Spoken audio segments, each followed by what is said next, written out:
call this meeting to order on Monday, August 5th for the St. Joseph City Council. To start, we'll stand for the Pledge of Allegiance.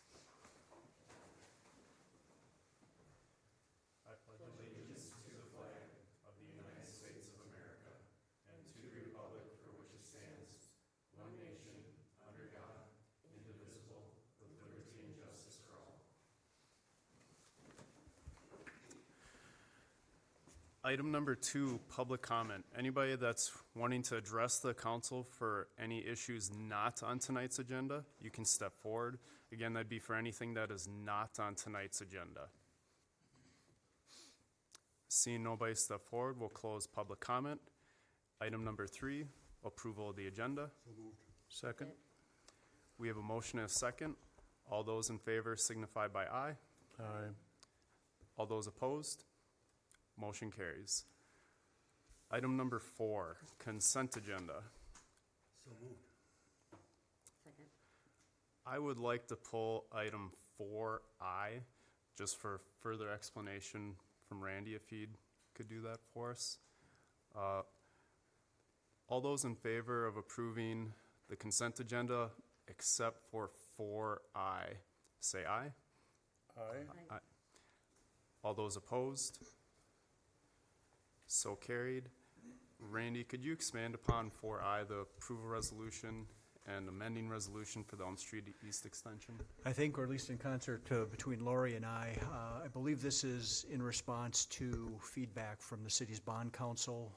Typically, when we're conducting improvements under the 429 process, there are provisions that are somewhat that are time sensitive with respect to certain actions from the council. After the public improvement hearing, after presentation of the feasibility report. And so considering that the Elm Street improvements were delayed, in this case due to right-of-way acquisition concerns, I think the bond council had recommended to the council that, or to the city, that they amend the resolution reflecting that it's taking longer than a year from our original action. And so that's the purpose for that language modification. Lori, have I summarize that accurately? That's exactly the recommendation from bond council, is just to extend it that the bids will be let no later than such a period of time. And we, based on the information that we have, best estimate would be June 30th of 2025 for that project. Okay. So the statute does provide for instances like this when it does take longer than a year, but we want it memorialized in the resolution, so that's why it's being brought back. Okay. Well, thank you for the clarity. Adam, can I make a comment? Yeah. Just for the audience and people watching on Zoom. So what we're talking about is that we thought earlier in the year that roundabout by Cashwise in the McDonald's, we thought that would be happening, the construction. And it's not going to happen because of right-of-way issues. So that won't be constructed until 2025. Correct. Is that accurate? That's accurate. Yeah, because I don't think that's been reported in the news leaders or anything. It's just been in our own minutes and stuff. It's my understanding Stearns County may have published it on their website. Right. But I don't know that it's been in print per Yeah. se. We shared it on our Facebook page, city's Facebook. Okay, I just Recording in wanted to progress. clarify that. Okay. Well, with that, I move to approve item 4I from the consent agenda. Second? All those in favor signify by aye. Aye. All those opposed? Motion carries. Item number 5 from engineer reports. Public hearing, the special assessment hearing for the 2024 street improvements and 2024 Elm Street East improvements. Believe you got that covered, Randy? I'll start, and my colleague Bryce will follow up. So good evening. My name is Randy Sabart. I'm the city engineer. With me this evening is Bryce Johnson, also on the engineering team. As Adam had indicated, tonight we're starting what we call the special assessment hearing. When the city proposes public improvements under the Chapter 429 statute, we're required to conduct 2 public improvement hearings. The first, or public hearings, I should say. The first hearing was conducted mid-January, January 16th, which is what's referred to as the public improvement hearing. At that hearing, the city presents the nature of its proposed public improvements, provides an opportunity for the residents to provide input or questions on the nature of the project. At that point, we provide a preliminary estimate of the costs, the preliminary estimate of the impacts from a special assessment perspective. The second hearing, which is tonight, is what we refer to as the special assessment hearing. So at this hearing, the city presents what are anticipated to be the final costs associated with that particular public improvement. And so we have a brief slideshow this evening that Bryce will get into, and then there'll be a period for questions. So with that, I'll turn it over to my colleague here, Bryce Johnson, that'll work through the slides. If you didn't notice at the table outside the door, there's a hard copy of these slides so that you can follow along. All right, thank you, Randy. Again, I'm Bryce Johnson with SEH. So I will be presenting the slides here for the 2024 street improvements. So the project locations we have are Kiwi Court, Kale Court, 295th Street from Kiwi Court to 91st Avenue, Pearl Drive and 304th Street from Botzer Drive to Kohler Court, the Kleinfelter Park Trail, and the Liberty Point Trail. This is a map showing those locations within the city. These are the projected final total project costs. So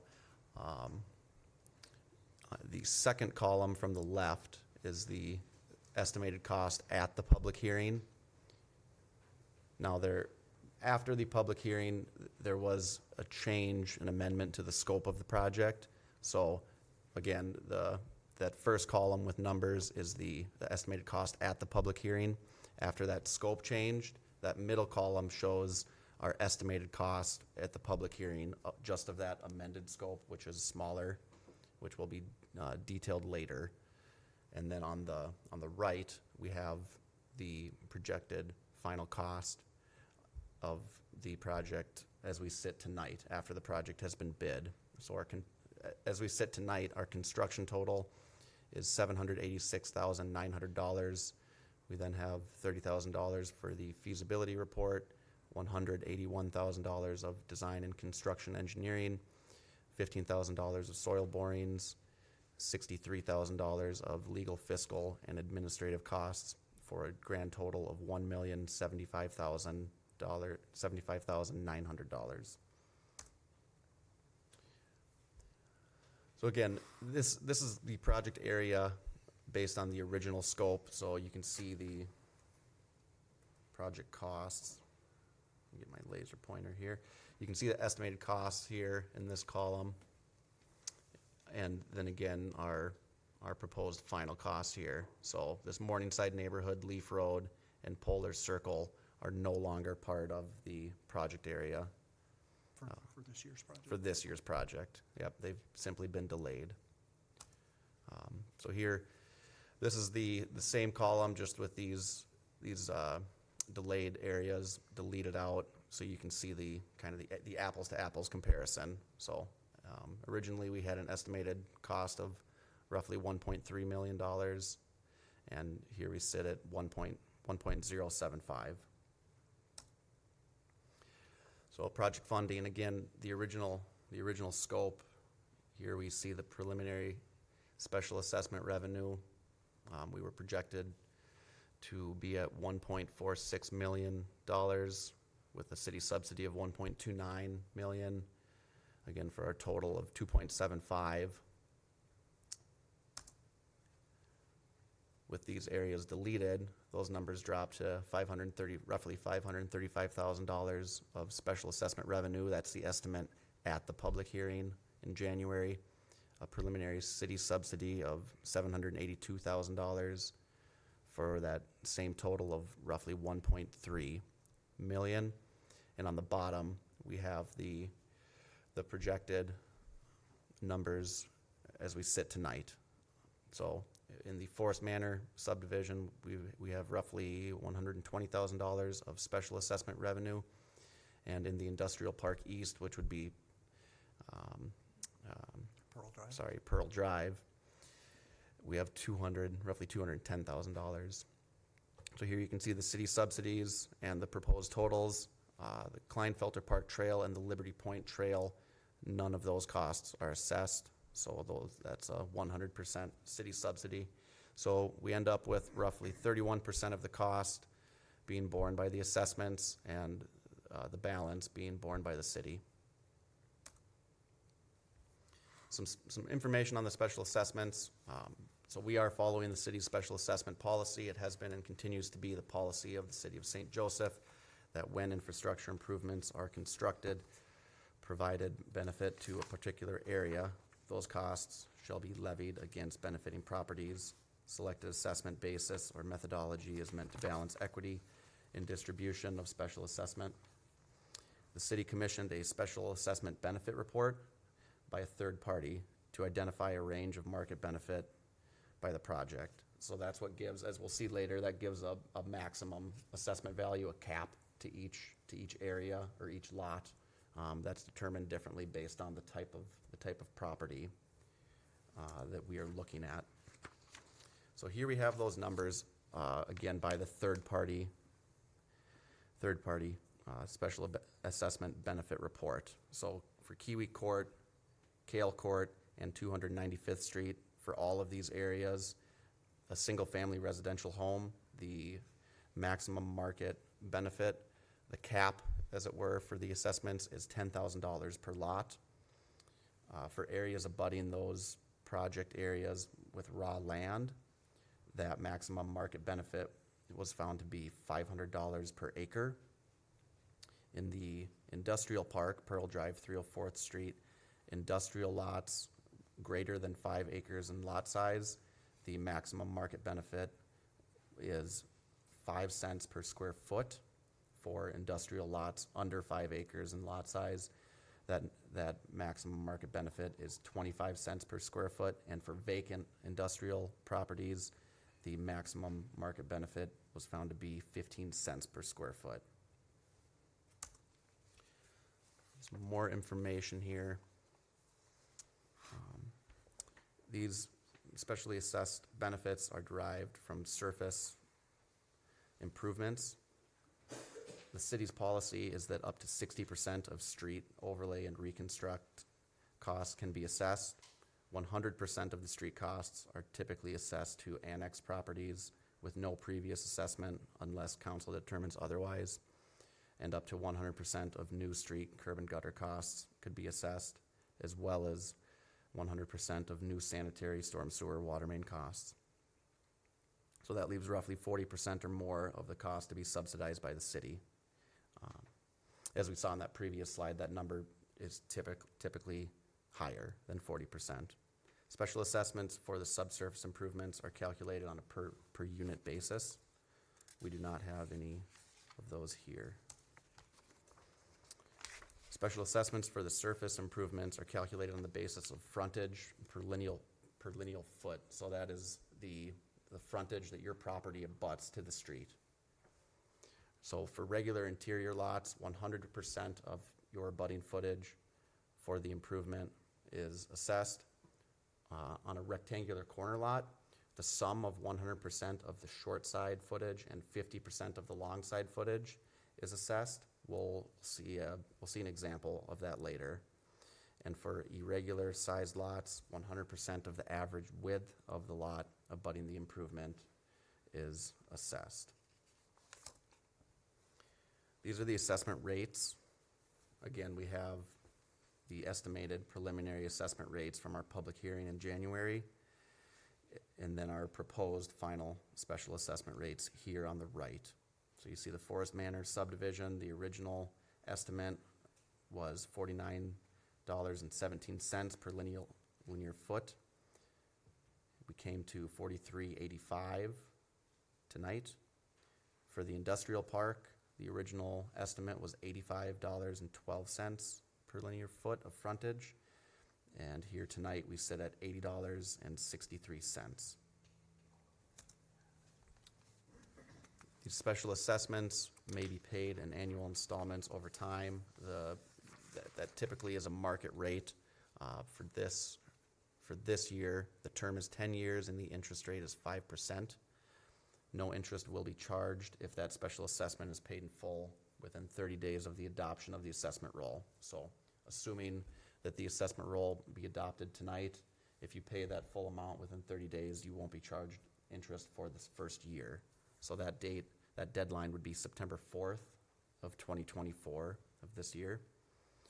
The first installment is payable on or before the first Monday in January of the following year. So January 2025 would be when that first payment is due.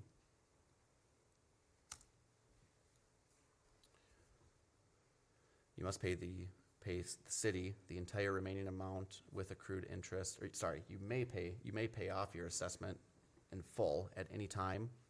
That interest accrues up to December 31st. So that needs to be paid before November 15th, or the interest will be charged through December 31st of the succeeding year. And that is based on the Minnesota 429 statute. You may also partially prepay the assessment with any balance being certified to the county auditor for the collection under the terms previously described in the other slides. There is an opportunity for deferrals if certain criteria are met. If you are a senior, disabled, or on active duty military, and the assessment is over $3,000, you can request a deferral. This doesn't get rid of any of the assessment. It simply defers it for a set amount of time.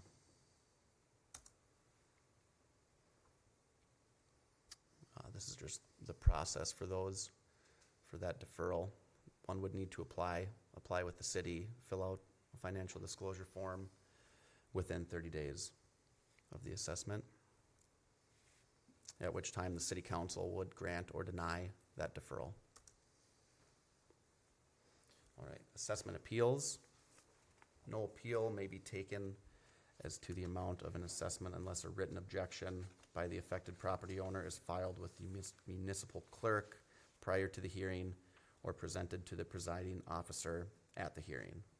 So if you do want to appeal your assessment, you need to do so in writing, either at tonight's hearing or to the municipal clerk. The council may consider the objection at an adjourned meeting.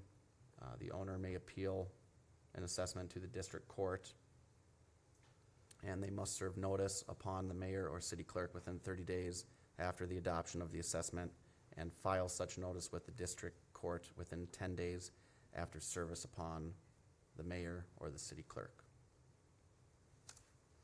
Okay, so here we have the special assessment example. If you remember the example of the corner lot, 100% of the short side and 50% of the long side. So say on Kiwi Court, if you have an 80-foot lot, so our assessment rate of $43.85 times 80 feet gets us to an assessment of $3,508.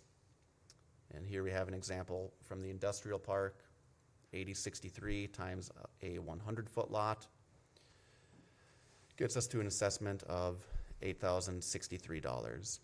Now, we don't have this situation here, but if we had a corner lot that was on an intersecting street that had these two different assessment rates on them, we would assess 100% of the short side, which is the 80-foot side, and then we would take half of the footage of the long side and multiply that out. So that total assessment would be $7,539.50. Finally, we have a schedule. Again, we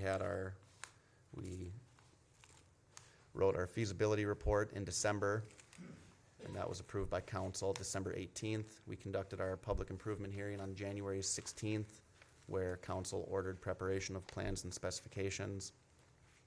The original bid, the original scope of the project, bids were opened on May 13th, after which the project scope was amended.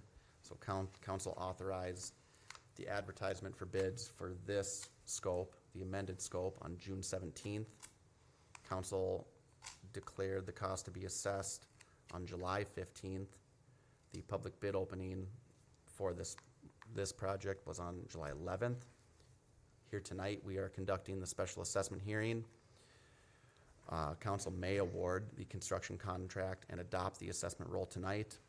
If that happens, construction will start September of this year and be complete, substantially complete in October of this year.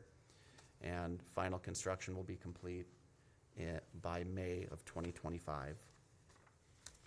With that, I can take any questions from anybody at this time. So with that, we'll open the public hearing. If you want to speak, please step up to the podium, state your name and your address that you live within the city. And respect anybody else that might be speaking tonight. We want to try and keep it to around 3 minutes or less. So if anybody would like to speak or have questions for them, you're welcome to step up. So it's a separate issue question, or? Just step up to the podium to state your question. My name is Dan Rassier, and I represent our family trust, which involves 8 children. And we own the farm with land along 295.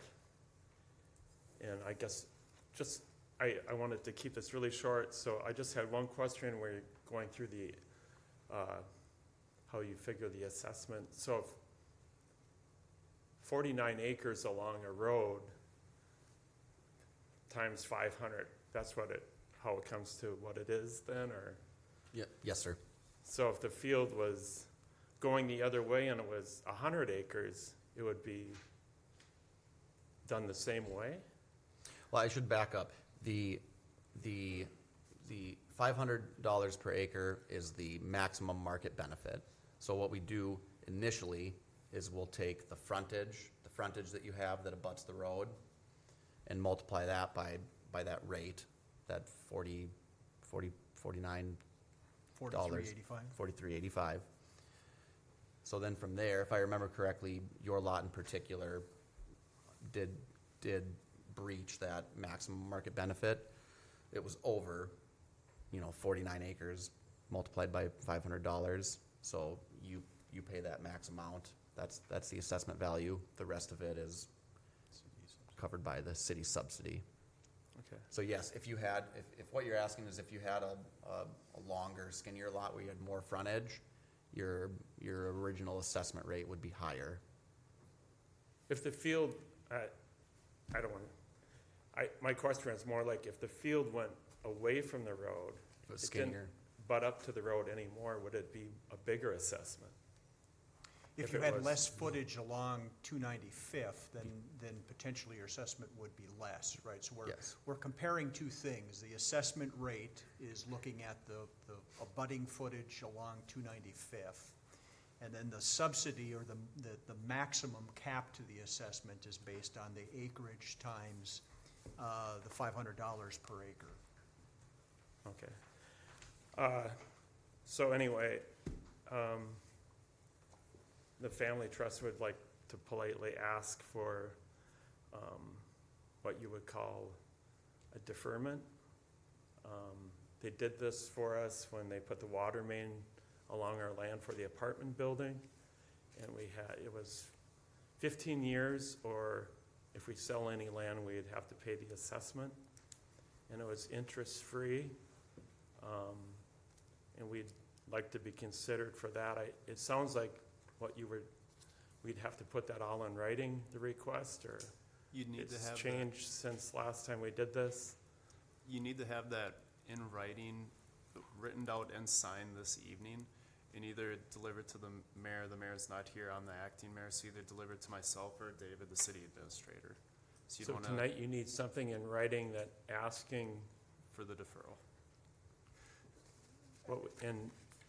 okay. And then I have another question. Do the microphones in here only record, or are they supposed to amplify voices? They're supposed to do both. Okay, thank you. But I guess as far as my experience with with taking appeals, it can be something that you can handwrite. It's just you need to appear, ask for what you want, and then you can just put it in a piece of paper. It doesn't have to be overly complete or formal. It can be fairly informal. Yeah. Last time we did this, we just did it at a meeting like this, and Mayor Okay. Schultz took a vote on it. Okay. It's possible the 429 rules might have changed. I know, because the process we're following is through the 429 process, but. Well, and I'm understanding there's maybe two questions here. The deferral versus appeal, the two different things. So the deferral would be, We're not appealing it, we know we're over the barrel. yeah, so then the deferral can occur after council action tonight. So there isn't a time sensitivity if you're not appealing. If you're seeking a deferral, there's a separate form that staff can provide you after the close of business here for you to submit your deferral request. Okay, So, Yeah, thank you. if I may? Sure. So Randy, thanks for that clarification. So on the deferral, Bryce, you had that slide up on deferral parameters, and it said a senior citizen or person that's considered a senior can request a deferral. What's senior? Is that age I 65? think it's age 65. So that- 65. that's defined in statute as well. But Yeah, and then Bryce, you said deferral is, like, you said something like time to be determined, or, I mean, how long can a deferral last? So the statute would define the maximum deferral of 30 years. Okay. And so there are conditions for which then the deferral would have to be paid. Oftentimes it's sale of the property, so Sure. that'll be something that the council considers. But the statute by itself defines certain conditions for how long the deferral would And a last. person requesting a deferral would go to city administrator or city clerk, Correct, but then the council has to approve it. correct. So Okay. they'll make application, build their case as to why there's a hardship and why a deferral is being requested, and then the council makes the determination of whether a hardship exists or not. But under 429, it sounds like the state says if you're a senior, why wouldn't you be granted a deferral?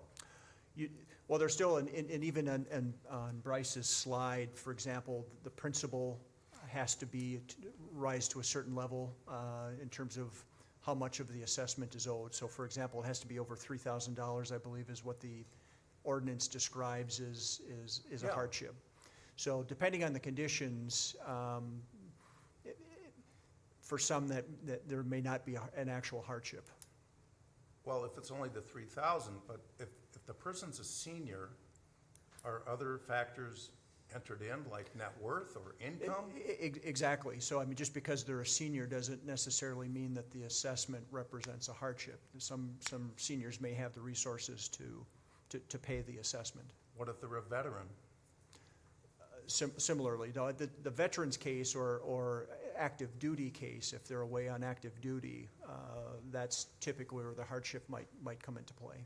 I think there's some discretion on the council's part for this. And I believe the statute references active duty versus veteran. Yes. Okay, all right. That's all I had. My name's Jacob Frame. I'm at 29436 Gale Court. You plan on repaving our road. We have no services. We were annexed in 18. At some point, services will be brought out. Will the road be substantially destroyed through that process? Will we have to go through another system like this and pay more money for a road that is perfectly fine as it sits today? So that is one of the challenges that the city has to reconcile, or, with respect to a road that has deteriorated to the degree that we're seeing in Kale Court or 295th. So the answer to your first question is potentially. And potentially, I say because it depends on the timing. Ideally, the city wouldn't have to entertain extending municipal utilities for some time into the future, and the road is aged. If we're presented with petitions to install sewer and water because well and septics have failed or some environmental issue like that, we'll have to cross that bridge when we get to it. But that is certainly one of the challenges that the council had to consider with the nature of this improvement is how do we continue to maintain a street in the conditions that we're seeing in Kale Court or 295th. You keep, I'm sorry to interrupt, but you keep saying Kale and Kiwi as they're the same condition? They're in similar conditions, but I beg to differ. It's not even close. so, but that's the nature of it is we have to consider whether or not the road in its present condition is still serviceable. And the councils, we've made the conclusion that it was time to make that improvement at the same time as 295th. So, to be clear, city council members, you agree and approve that Kiwi and Kale are at the same deterioration level? We weren't in agreement that they're at the same deterioration level, but in previous meetings, we've looked at the integrity of them, the quality of them, and we agreed that they both need replacing. We didn't agree that like they were equal in deterioration. Do you take into account the fact that we're at a dead-end street? We have very little traffic. Was that taken into account? I can't hear you. Was it taken into account that we're on a dead-end street? We have No, no that- traffic? No, that wasn't considered. Was it, I believe, I'm going off the engineer's recommendation on the conditions of the court. I think we'd accept that if your point is there's not through traffic or other traffic from other parts of the community coming through, yes, we recognize that Kale and Kiwi and the end of 16th Avenue serves your neighborhood predominantly, that we don't have other traffic coming through your neighborhood. Solely? We would Not accept that. predominantly, solely. Pardon me? Solely. Solely, yes, predominantly. unless someone's lost or you've got deliveries, yes, the traffic in your neighborhood is limited to the people that live back there. Thank you.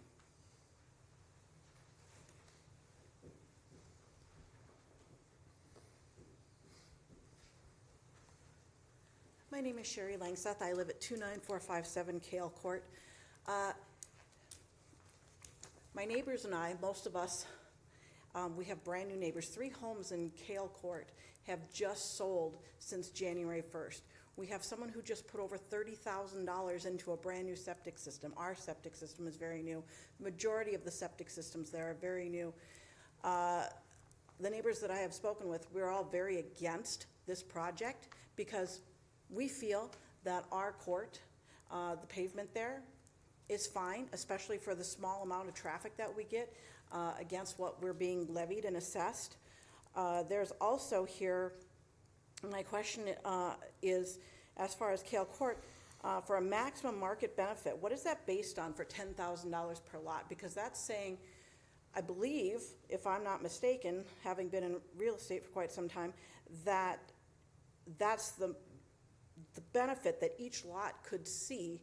But what is that based on, and what is that? I mean, that's the very maximum, and yet many of us are seeing, well, corner lots are going to be considerably more. Ours is almost $7,000 in assessments.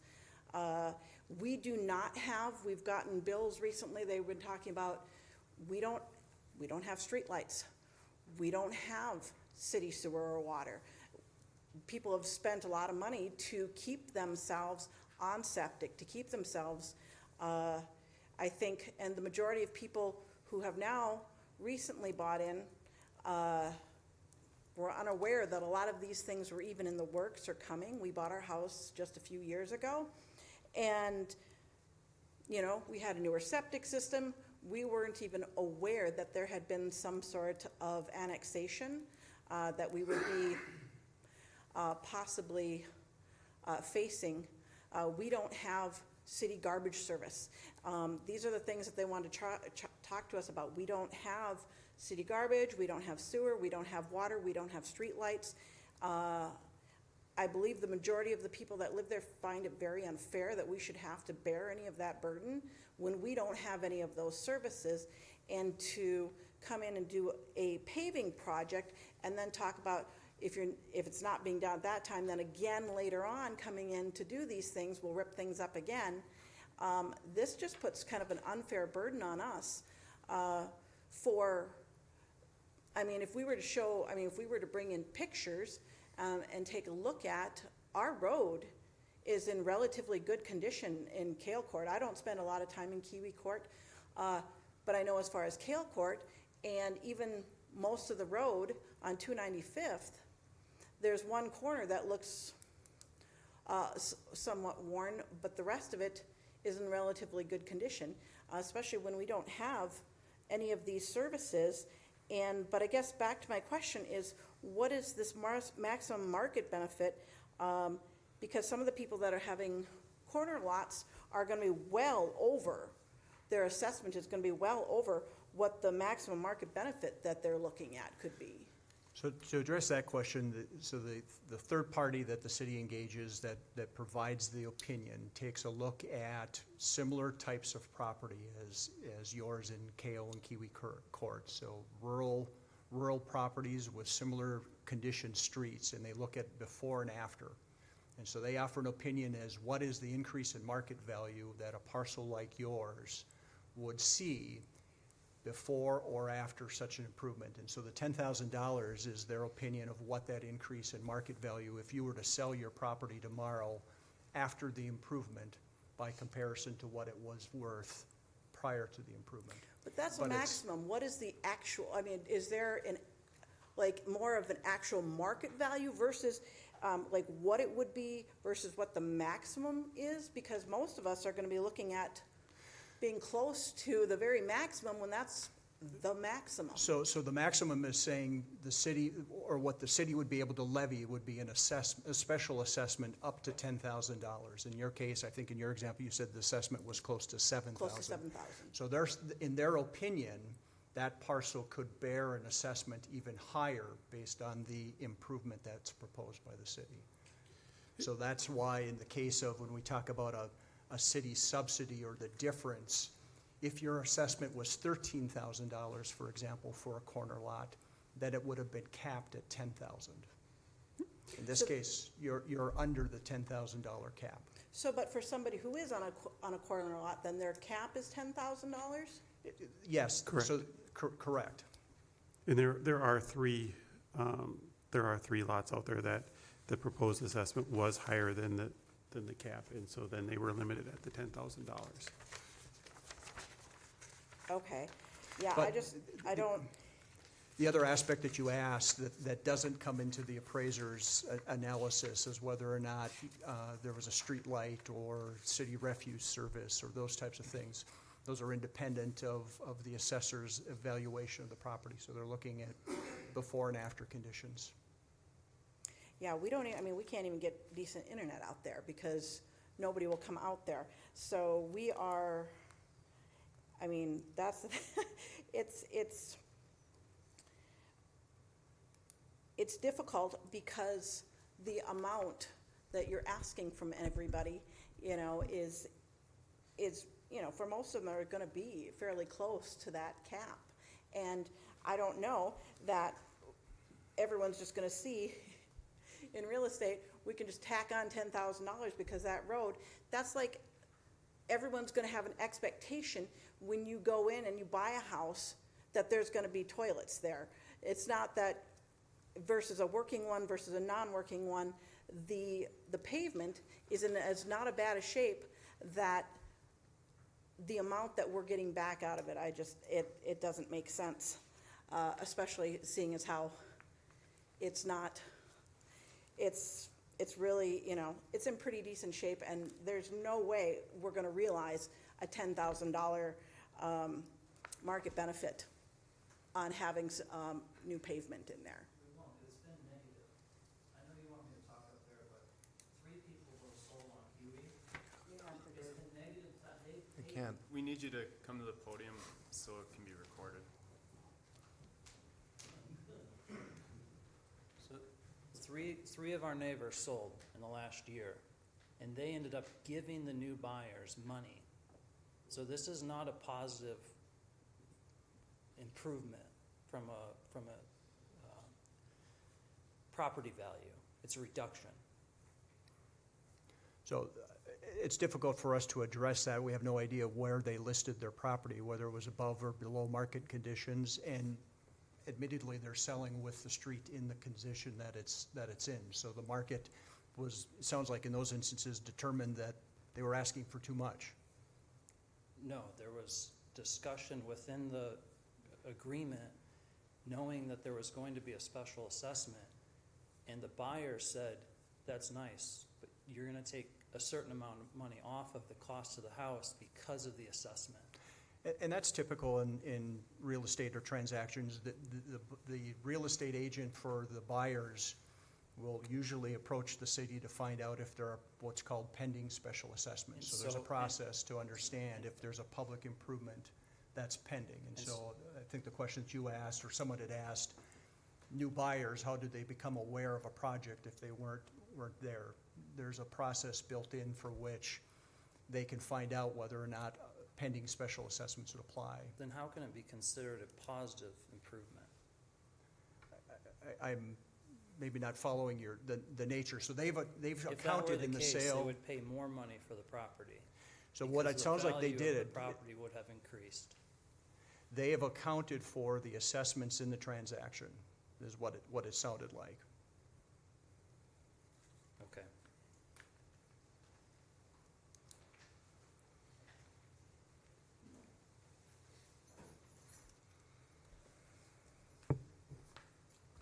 My name is Kevin Plafkin, and I also live on Cale Court. I have a corner lot.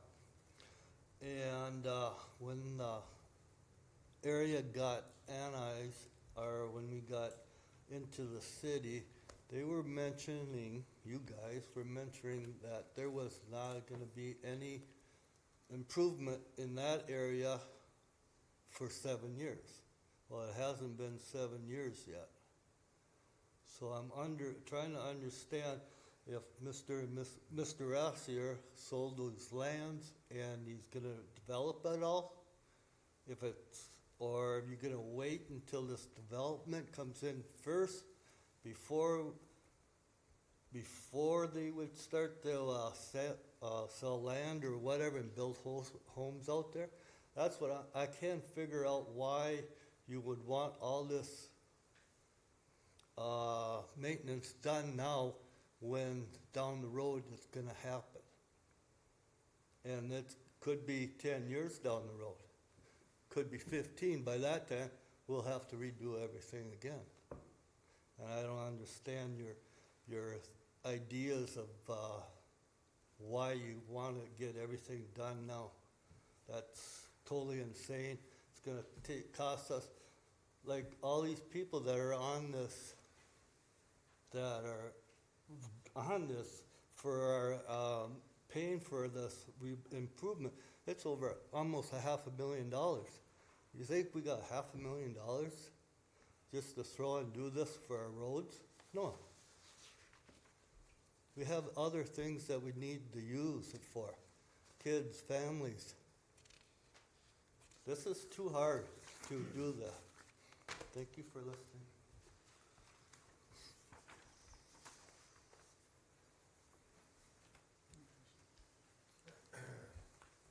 Hi, good evening. I'm Kyle Rao. I'm at 29410 Cale Court.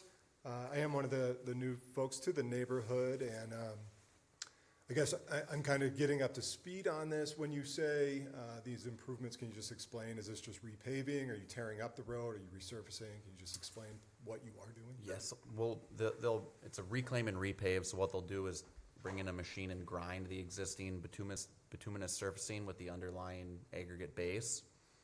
So they'll blend those materials and then they'll grade that and pave new bituminous on top of that. So it's not a widening project, it's not, we're not improving Cale or Kiwi or 295th to city standards, which would typically be an urban section. So we're attempting to rebuild what is essentially there, and the nature or the width of those streets do not meet city standards. They're much more narrow, but we're looking to put back as close as we can the conditions that are in Cale and Kiwi Court and 295th today. So the approach was to be mindful of the fact that municipal utilities are not present. The city is quite honestly trying to minimize its investment in reconstructing the street. Those that are in the neighborhood, you know, we've likely observed we've had to patch a couple of areas already on the street.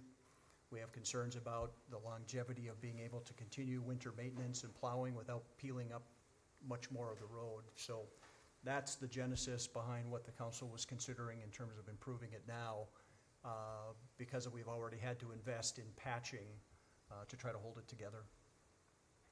So you said it's deteriorated to the point you can't provide the city services. Those city services, as we said, are not stormwater management. They're not garbage pickup. It's snow removal. Is that the only city service that you're considering that Well, it needs to be improved that's for? been maintained, or that's been provided. So the neighborhood hasn't petitioned the city, to the best of my knowledge, for municipal utilities. Certainly, their municipal utilities are nearby, but not what we would consider at the doorstep of the subdivision. So I think the question was asked about other property that may or may not develop. That wasn't the council's consideration in terms of whether to proceed with the street improvements. Ideally, those two things can time together, that the availability of sewer and water and the deterioration of the street or the improvement in the street could time together. Oftentimes, we're faced with just this very condition, that the road is, something needs to be done with the road before we're ready to. So it sounds like the improvement needs to happen for city services, not necessarily for the residents living there. As I'm hearing some of my neighbors say, and in the 2 short months I've been there, would agree it's fine for the low amount of traffic. So if it's deteriorated to a point, are you comparing that, is that just a citywide standard you're trying to meet there? And if so, the traffic is so much lower out there, should we be holding that at the same standard as city streets? That may see much higher traffic, right? The standard has been, can we maintain, can the city conduct winter maintenance activities without causing further damage? And so we've already seen where winter maintenance activities are picking up pieces of the street because it's deteriorated to a point. And so when the city now has to invest additional funds to patch or pay for bituminous patching multiple times, and we're beyond just pothole patching, there's a cost effectiveness question that the cities have to address. Is it continuing to be cost effective for them to patch areas of street as it gets peeled up by winter maintenance activities? Okay. Thinking more long-term, as it sounds like we may have to think about this again or come to this idea again down the road if other services, is there long-term planning for the Forest Manor? What things are we thinking about there? Is this? So there certainly has been long-term planning since, well, even 2008, when we look at our municipal utility service areas. The annexation that occurred in 2018, all those things are considered, but typically when we're looking at extending utilities, it can be for, as I mentioned earlier, failing of well and septic, so there's a health and safety issue that has to be addressed. That could be one. Development activity nearby where utilities are even closer to the subdivision, that's another consideration. But certainly that area has been planned for the eventual extension of utilities, but just because it's been planned doesn't mean that the extension of those utilities are imminent. So there's a lot of factors that would go into play as to whether or not the city makes the decision to invest in extending the utilities. Sure. So it seems that the only really imminent thing is the potential damage to a snowplow? That's not even so much the snow plow, it's the damage to the road. Yeah. Okay. It seems, I guess just hearing all this, it seems that there's longer-term planning that needs to occur before a short-term project like this that may be moot or obsolete in a not very distant future. Thanks. May I? So, in my thank you for your comments. Thanks for your comments and to the other residents. In my 4 years on the council, as I've wrapped my brain around these hearings and street improvements, the city has a standard street improvement program, which I embrace it it's not a short term, it's building a road that is planned to last, or improving a street that's planned to last for, is it up to 20 years? With 15 or maintenance, we 20? get past 20, so our goal is to get to at least 30. So we've had, in my experience, other hearings where residents, and I totally understand it, they're looking at the road saying, my road's fine. Why in the heck are you gonna redo it and charge me an assessment? It's because 5 years down the road, pun intended, that street, if it wasn't improved then, could get worse, and then you have to do it then, and it's gonna cost more money. So we just have a standard in St. Joseph to keep our roads up to date. And I know for people on Kale, you compare it to 295th or Kiwi. No one here, I don't think there's anyone here from Kiwi, for good reason, because their road is turned into an asphalt beach. So it's not easy. It's hard to look at these assessments, but it's not a short-term fix. This is for the long term. And we don't know when development is going to occur out there. That's an unknown. Is it 5 years, 10 years, 20 years? That area where Field Street terminates and going beyond is just, it's not, nothing's happening in that area as far as we know. So that's my comment. Street improvement program. Am I right? Isn't Yes. that- So the city we're actually on our third update to a street maintenance program, which is intended to improve the longevity of St. Joseph streets.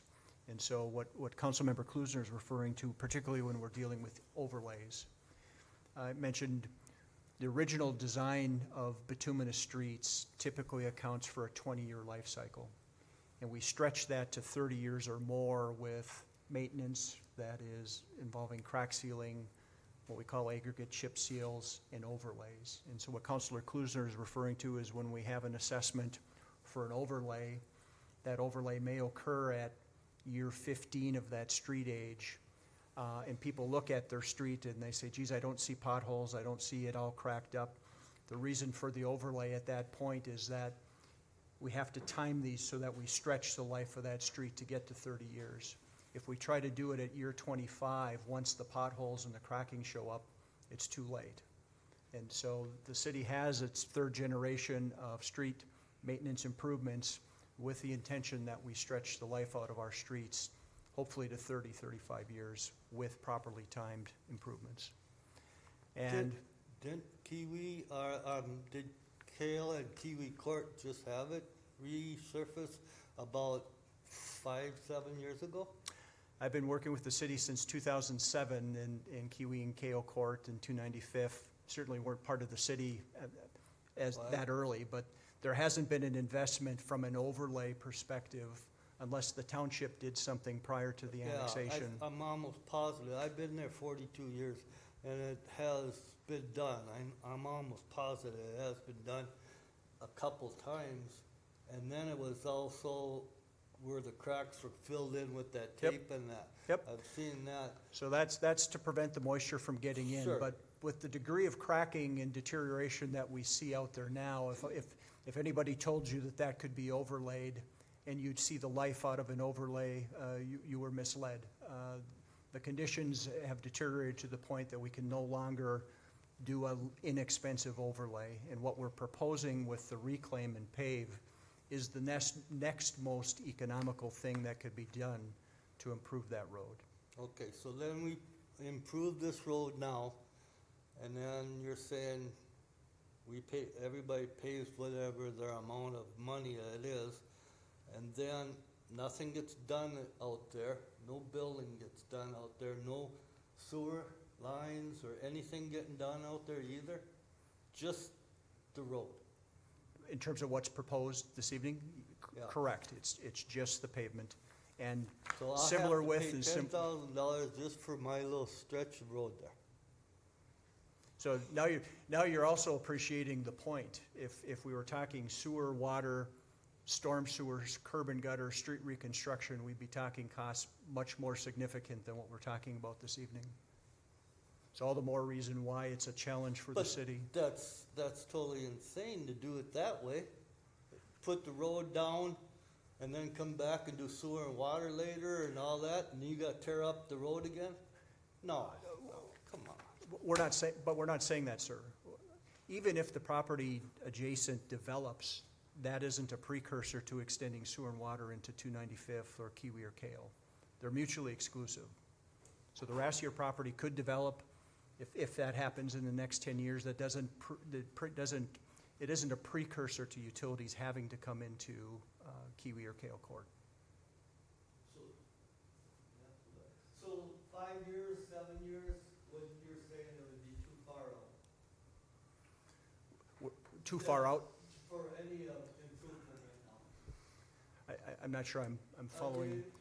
Could you please go to the podium again? I'm sorry. We need to have it recorded. Instead of now. He's looking for a minimum one time until you could put sewer. If the question is what's the minimum amount of time before the city would reconsider sewer and water? No. Sewer and water. I'm sorry, Kevin. We need to have you at the podium so it can be recorded. I apologize, Kevin. I'm sorry. No, I'm not talking about the sewer and water, I'm talking about just the actual road that's going in for us. That's gonna go in there. And say 5 years from now, sewer and water comes in. All that money that we put into that road, that's all gonna get destroyed because of sewer and water coming in there. So in your example, if the determination that sewer and water would be extended into your neighborhood and the streets needed to be reconstructed at only 5 years old, the city would not be able to likely levy assessments for street improvements again because it is such a short period of time. They wouldn't do it. They wouldn't be able to levy special assessments for the Right. street improvements again if it That occurred within close 5 together. years. We wouldn't be able to prove the benefit. We wouldn't be able to, you'd still have a new-looking street. We wouldn't be able to do the same kind of analysis and demonstrate that there was an increase in benefit in your example. Now, I hope I'm not around to have to entertain extending sewer and water in 5 years if that question came up, but Right. that's I mean, legally what yeah, would that's- happen. That's.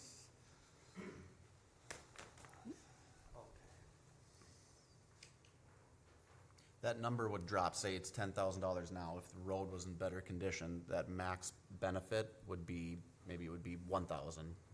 Or you wouldn't even be able to assign a max benefit to it, but that number would be lower. If at all. Right, yes, if at all.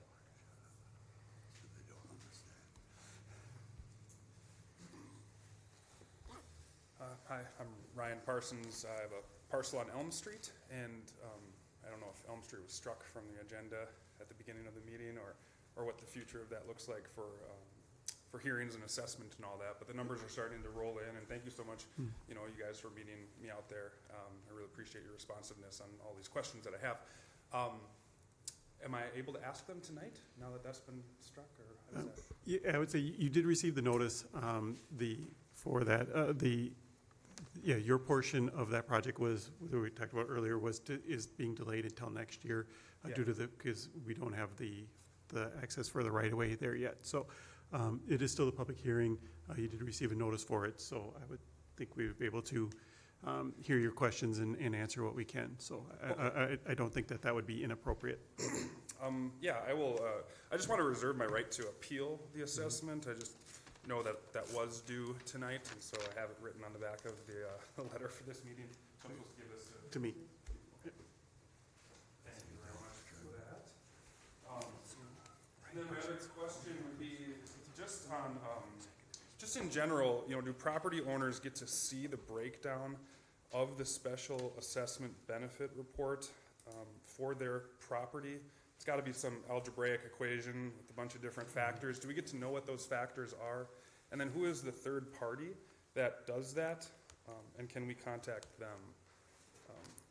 I'm just wondering, because I have an agricultural parcel, and I want to know how the different zoning applies to my parcel, which is pie-shaped, crazy, as we talked about before. But I'd love to know exactly why I'm assessed exactly what I'm assessed. I don't know if you want we contract with a third-party appraiser, a certified residential appraiser that does this and takes a look at what the proposed benefit is. The name of that company, Nagel. Nagel Appraisals? Nagel, it was escaping me at the moment. And they do issue a report. That report is public data. Actually, it's presented to the attorney, so I believe it is privileged. What is, okay, sorry. I apologize, this is a new process here for me where we do the appraisals beforehand in all the cities I've worked at before. If there was an objection, we did it afterwards, so my mistake. But yes, we do, and we get that report, and then from there, we determine what that overall benefit is. Okay, and do I ever get a copy of that report? I don't know, I was making the assumption it was, but. I guess if this goes to a district proceeding, I anticipate that will be available. Right now, the city attorney commissions that report so that in the event that there are appeals, it's treated as privileged information.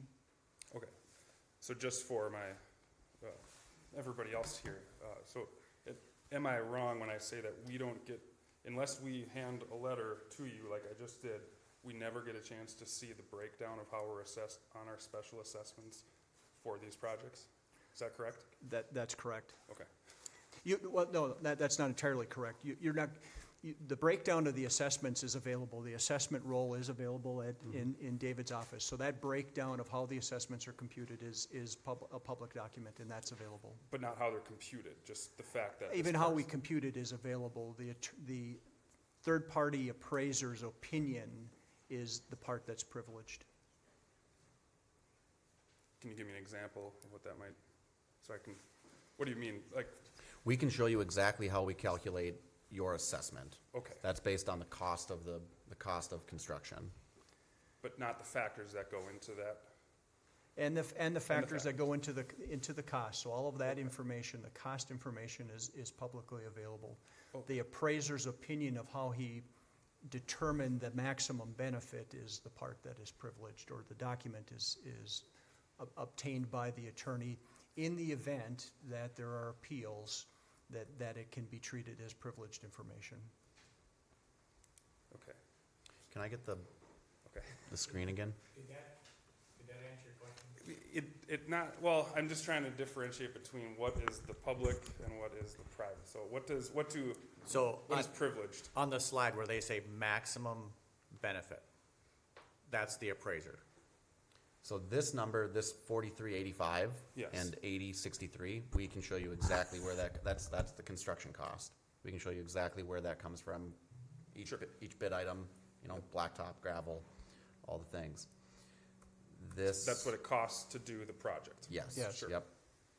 The maximum benefit number, yours is different, right? Yours is, I Sure. believe, is on a square footage basis, but this $10,000 per lot, that maximum benefit number, that's what Randy is talking about when he says that's contracted through the lawyer. Yeah, and that's the what we attorney. don't get to see how they calculated that? Yes, sir.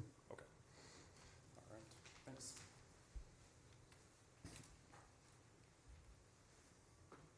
Oh, will I receive another Yes, letter about this when this one comes up? When I'm supposed to be here? yes. Yes, you will, that's correct, yeah. Awesome, thanks.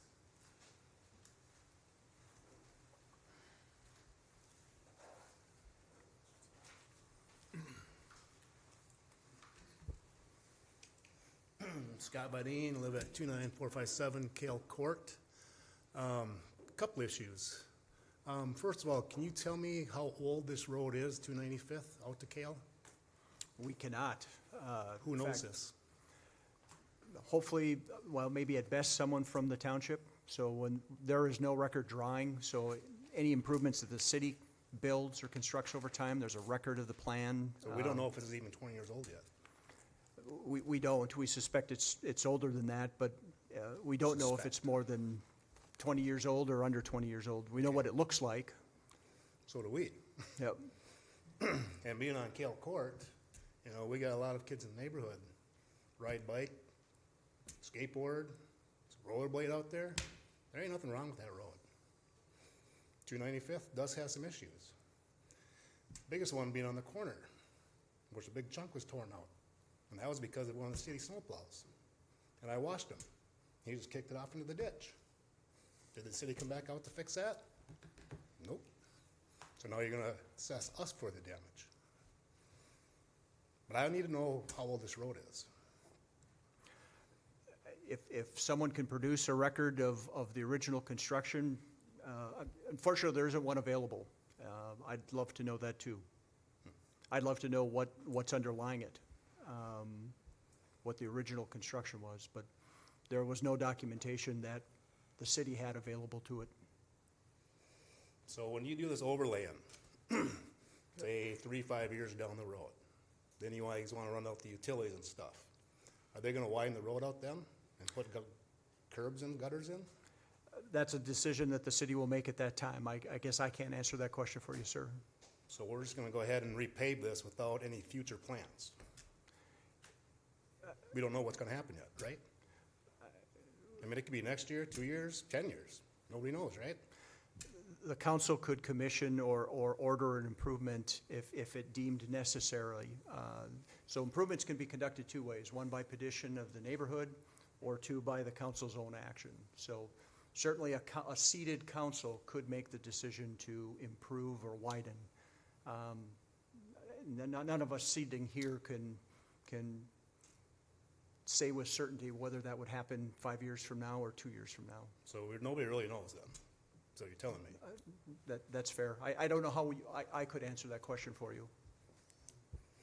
So down the road, are we gonna have a chance to vote on if we want these water out there? Because we've had the water tested compared to the city, and our water out there is much better with the wells. Well, I guess, you can't bind a future council to what they can or can't do, but typically with the council, at least in the short time I've been here with the city, has taken the approach or the opinion that as far as the sewer and water out there, that would be by a petition purpose, because it's not right up to it right now, so you'd have to extend it to go out there. So at this point, then there's been no push to I guess force it to extend it out there and force the residents to do that. You know, what a future council might do, it's hard, you can't predict that. But all I can say is, in my experience with working with city councils on a situation like that, it would be either a compelling reason, meaning something's out there is really failing, like it's contaminating a water system or something along those lines, or the residents out there have had issues with it and they petition to have sewer and water extended to them. On a personal note, I know I'm sitting as a council member, but I live on 17th Avenue Southeast, and I was township when we moved in, and now we are city. And actually what's happening to you guys, it happened with my husband and I. All I can say and concur with is you have to go with every situation as it's coming and take care of how you want to approach it as it's happening. Because we can't, my husband and I didn't know. I mean, compared to what we were dealing with the council at the time, and then we had a situation, you know, approximately 15 years after that. Completely different council, completely different mayor. And so I would just say, you know, make sure you have all your information, and if you need to move forward, then take the appropriate steps that the city, in following the letters and making sure that the communication is between the residents and the city, and hopefully following the ordinances and that we have, that we can support. We don't want to have this happen to you, but we have to be able to look at both sides of the fence and be able to make sure that We are watching out for everyone concerned. And I hear you. I understand exactly what you're going through. And so moving forward, we're trying to the best of our ability to be able to support you as we can. All right, thank you.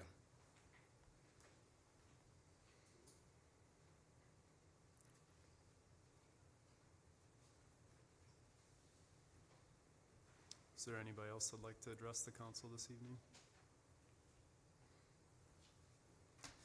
With that, we'll close the I'm sorry, go ahead, Kevin. I just wanna know, how do we find out if this passes or not passes, or is it in the works, or it's what? You know, are you gonna just let us know? Or what? So the council has two actions this evening after the public hearing closes. First action would be whether to adopt the assessment roll as Okay. has been presented or proposed this evening. The second decision that they would make is whether or not to award the construction contract and proceed with the work. So that is the next step that they could take Okay, then as soon as this evening. you would have another meeting after that? There wouldn't be another meeting after Oh. after this.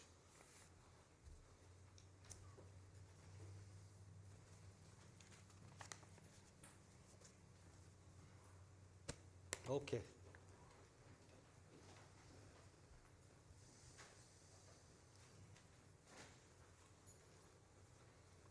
I'll just ask one last time, is there anybody else who would like to address the council before we close the public hearing? If not, then we will close the public hearing. Mr. Acting Mayor, if I may, so now that the public hearing is closed, we also, just for your information, we did receive a written petition appeal in the objection in the mail.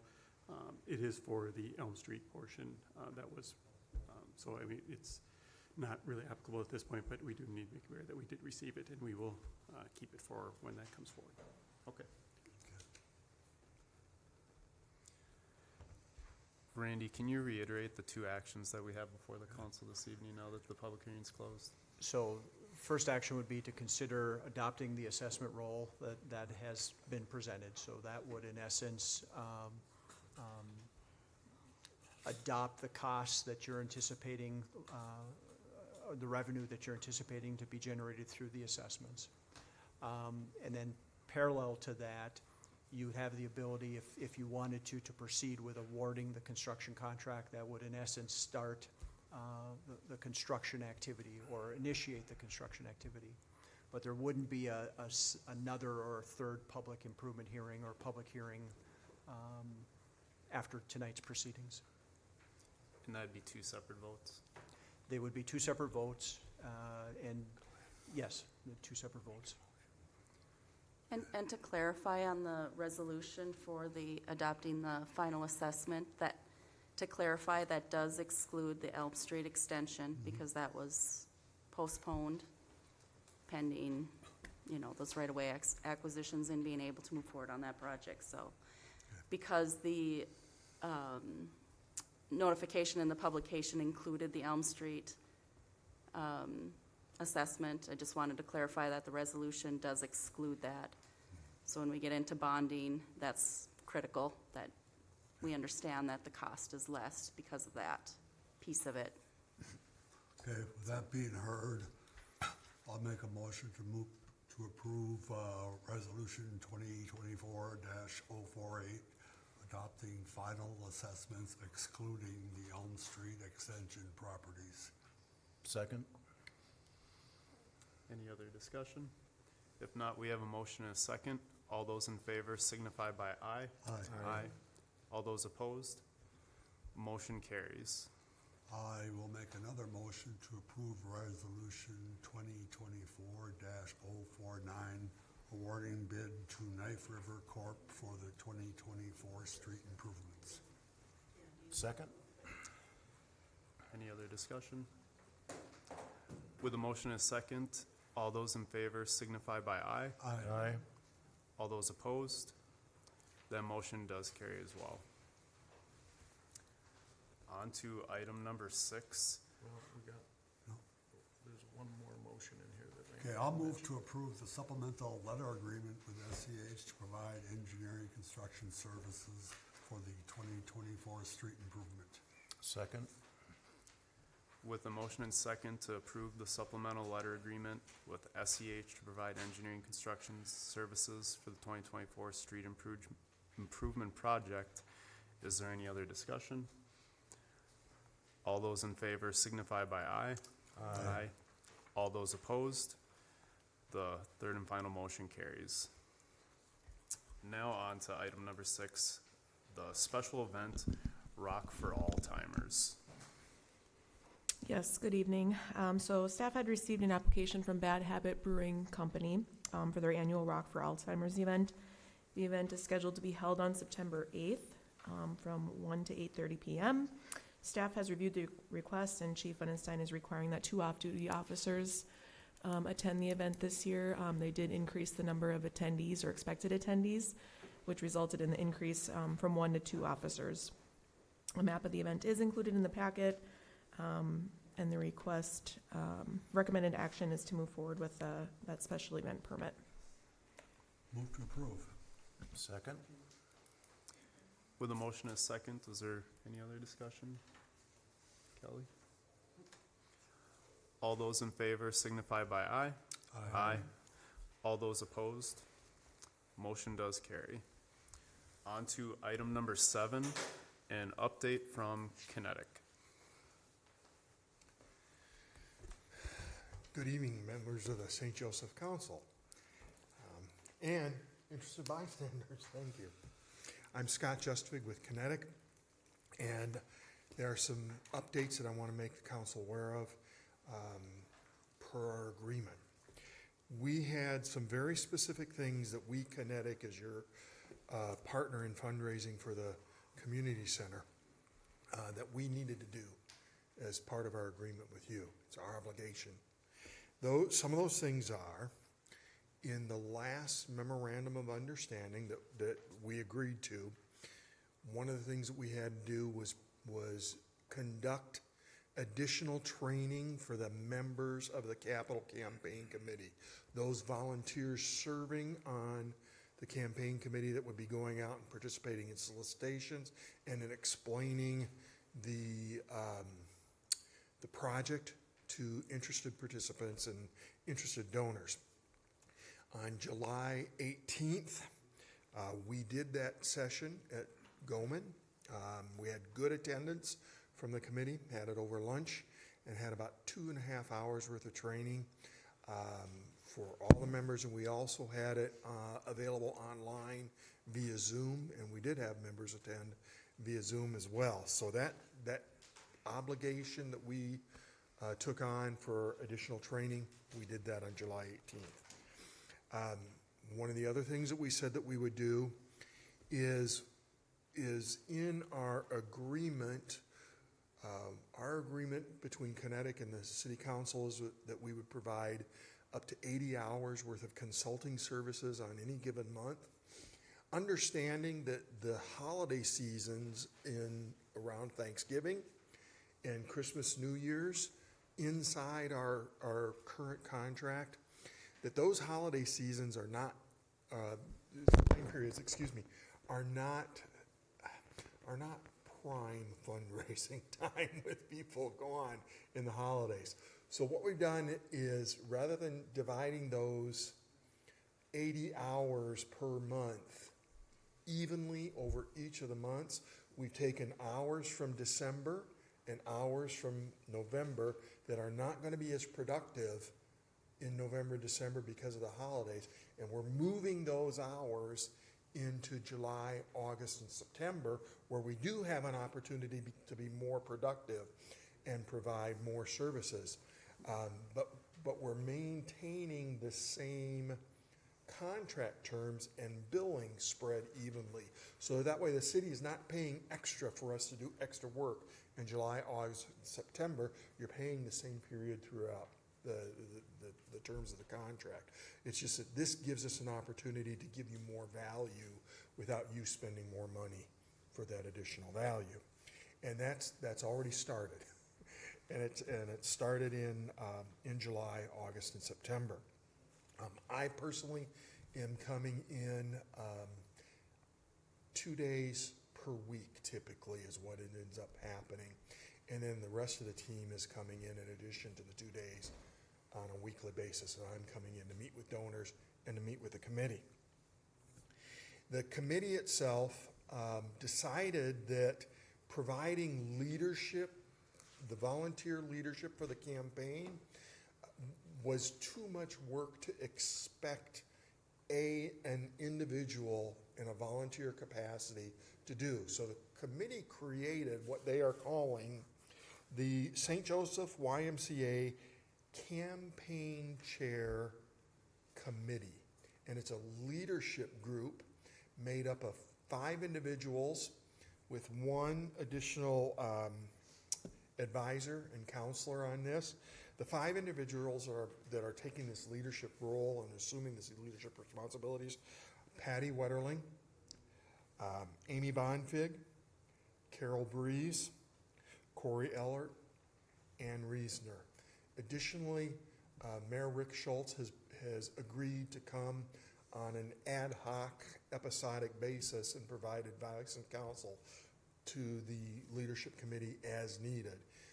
We had the first meeting of that committee in a formal fashion on August 1st, and I attended as your counsel on that committee meeting, and we started making assignments for each of the leadership committee members so that we could actually start calling on donors and fulfilling the asks that are necessary to move forward with fundraising on the campaign. So those assignments have been made.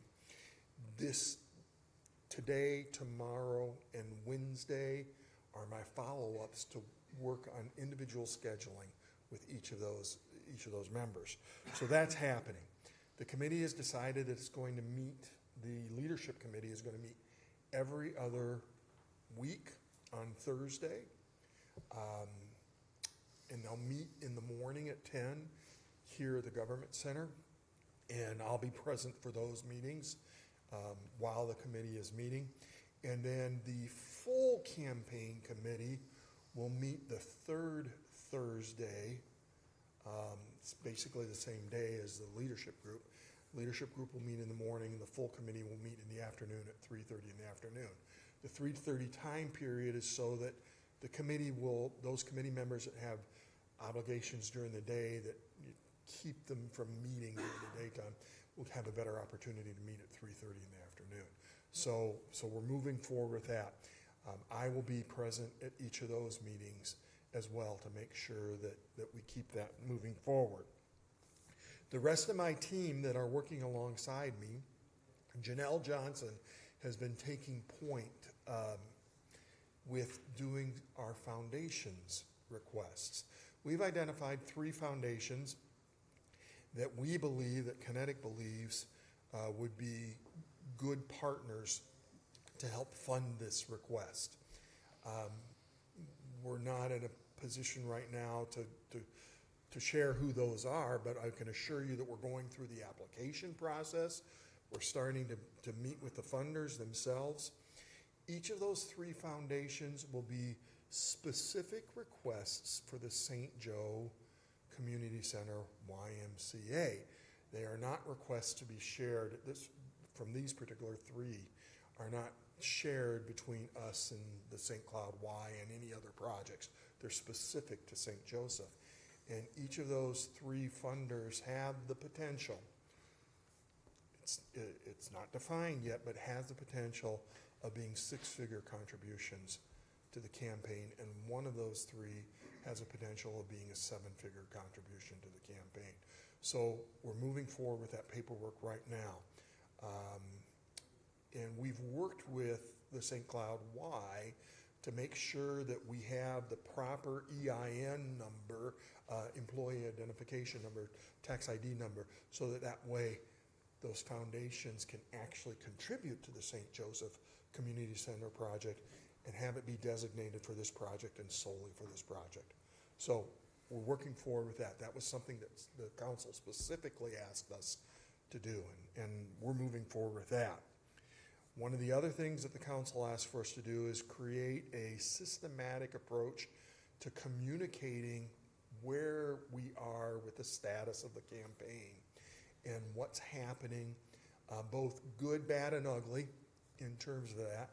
And we've drafted our first internal copy, the words, the content of what a monthly newsletter might look like for the campaign. And we're going through the editing process on that, and then now the design process to make sure that it looks good and attractive and folks will want to be a part and want to receive it. And that's happening. We still anticipate that being able to start being disseminated as soon as September. So we feel really good about that.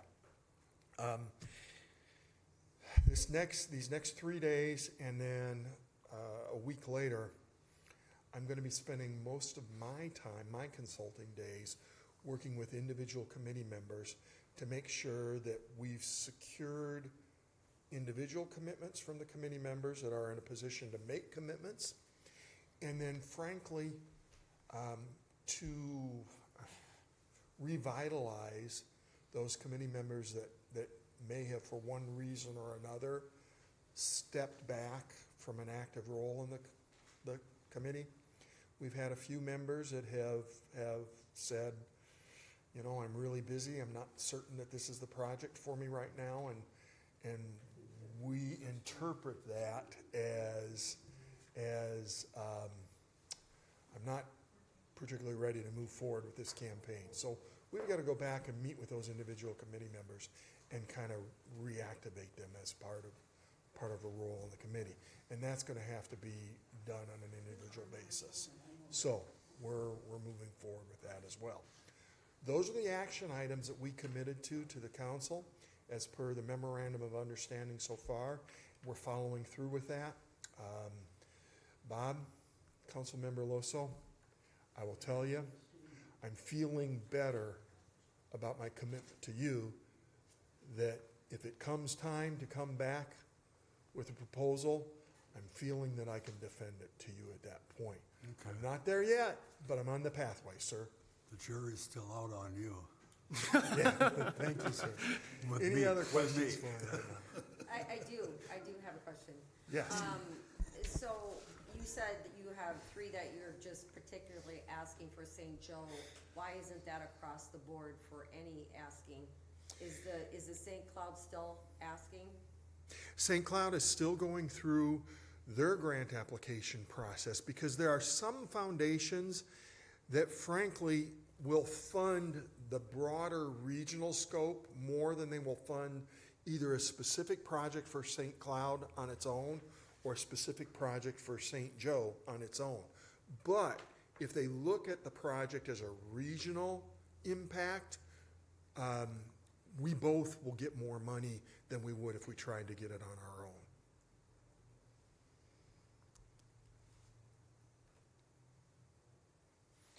Okay, thank you. And we're communicating really closely on that to make sure that those points are clarified. Do you have a total figure you can throw at us tonight? I don't, because I've had 2 additional contributions and I'm not certain that Lori has received yet. So I'll have that for the next meeting. But we did get 2 more commitments that have come in since the last time that I've gotten a report. Okay. Kevin, anything? Thank you, Scott. Thank you. That was item 7. We're on to item 8. We have a County Road 121 crosswalk improvement update. Thank you, Acting Mayor, council members. So I was hoping to have something on your agenda for tonight for action. However, it is not quite ready yet. As you remember, council authorized staff to submit an application for the Safe Road Zone funds for the crossing out there at County Road 121 and Lanigan. So the city, along with the county, applied for the Safe Roads Zone Fund grant earlier this year, and we have been notified that we were approved for $95,000.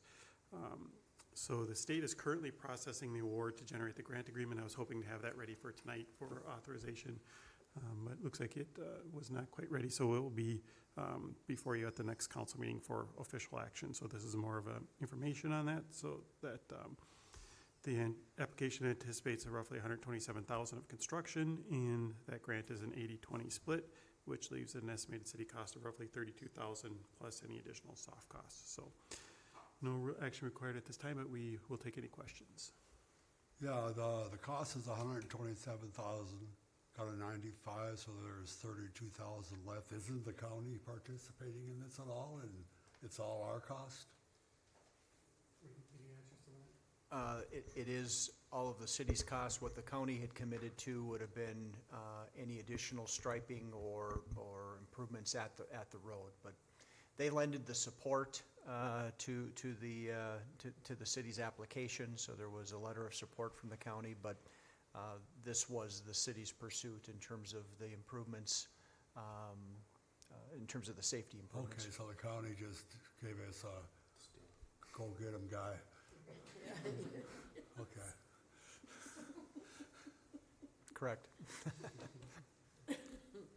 So just to reiterate, Dennis, because I know that's why you're here tonight, the state's currently processing the $95,000 grant award, and they need to create a grant agreement.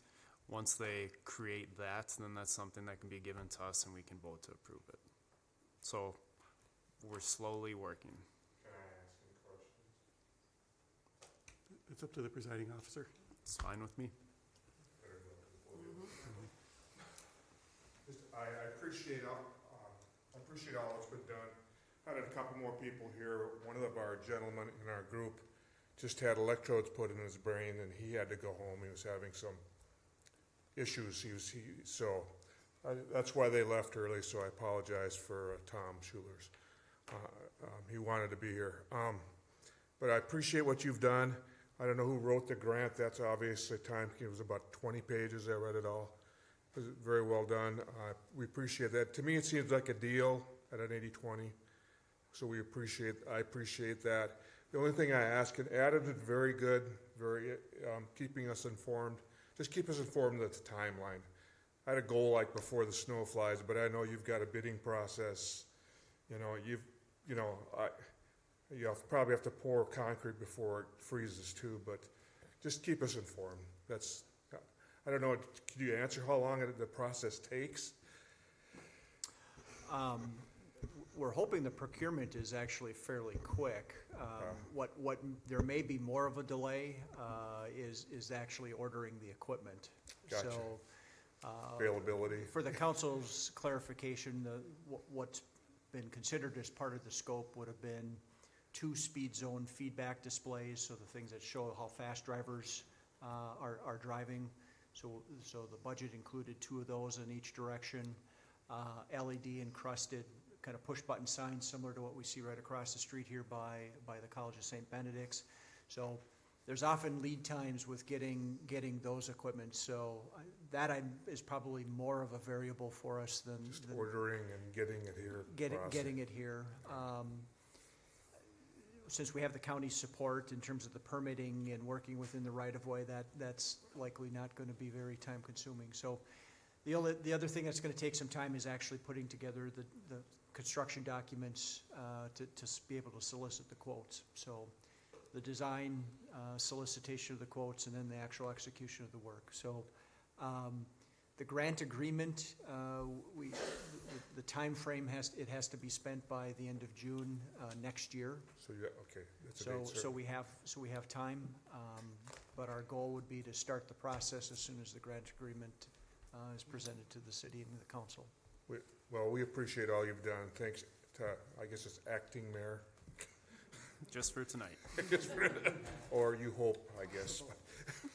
But we appreciate all you've done, especially, I know it takes time, the people that actually write the grants, go through the process. I know Jody Tesh was part of it too, and we appreciate it. It was kind of an interesting summer with the extra traffic. It was quite interesting, so I appreciate it, so thank you. Thank you, Dennis. My other people also appreciate it. So, that Tom just had surgery, so. Thank you, Dennis. On to, where are we at? Item number 9, department reports. Anything to report, other than we've already covered? I'll go first. I just wanted to let you know that early voting starts tomorrow. So normal business hours, then we are open on Saturday from 9 to 3, Monday 8 to 5, and then next Tuesday's election day for primary. State and federal. Yeah, Yep, okay. that's all. Just from a community development standpoint, just so the council's aware, our planning commission meeting next Monday, we have a couple items that will come forward to the council at your next meeting in August here. One of them is a Knife River interim use permit. They're just proposing to do portable crushing of asphalt and concrete and then storage of that associated material. And this is for that site that is east of the Trobeck site. So their parcel that they purchased maybe about a year ago. We also have the American Legion, who's redoing the western side of their building because we have a allowance on the total percent of metal, and they're proposing to exceed that. That does require planning commission recommendation and council approval, similar to when Bad Habit Brewery expanded their operation and expanded some of that metal facade. They'll follow that same process. And then we'll have our final draft readings of the short-term rental ordinance and the honeybee ordinance at the planning commission level. So anticipate that we'll have those drafts and finalized and presented to council in September, with the public hearing at the planning commission in September. And then lastly, our EDA had been reviewing and updating some business subsidy policies. Those are required to go to the council, so we anticipate that we'll hold a public hearing, which is also required for our subsidy policy at your next meeting in August. So with that, I'll take any questions if you have any on any of that. I don't believe so. You got anything for us, Ryan? Awesome. Dwight? Thank you, guys. Mayor and council reports. I have a couple things to mention. We just had the Hanson groundbreaking last week, and like Kevin, myself, others were there. I thought that was a really nicely presented groundbreaking. It's great to see businesses such as Adam Hansen and his company expanding and growing in the way that they are. We have the house groundbreaking, the house food and tap hall groundbreaking coming up in a couple weeks. So that's open to the public.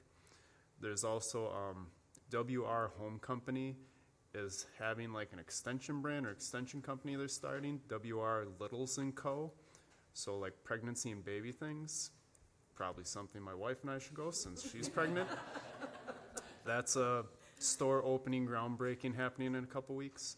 And Rhonda left us, but her along with the CVB and I think Mayor Rick, Mary Bruno, they had all noticed a pop-up splash pad occur in St. Cloud, and they very quickly scrambled to get the fire department involved, and we had a splash pad this weekend on Saturday, and I thought it was very well attended, probably 100 kids and parents together, and everybody that came, it was held from 1 to 3, just east of City Hall here. Of everybody that came, they stayed the entire time. It wasn't anybody popped in for a couple minutes. Like, it was very well attended. It was great to see. And St. Joe's so sandy, that wasn't very muddy. It just all sank in. The other thing I'll say about that is it was interesting to see those kids didn't really seem to be affected by the temperature of the water coming out of that No. hydrant at all. I would call that a cold plunge. They thought that was a good day.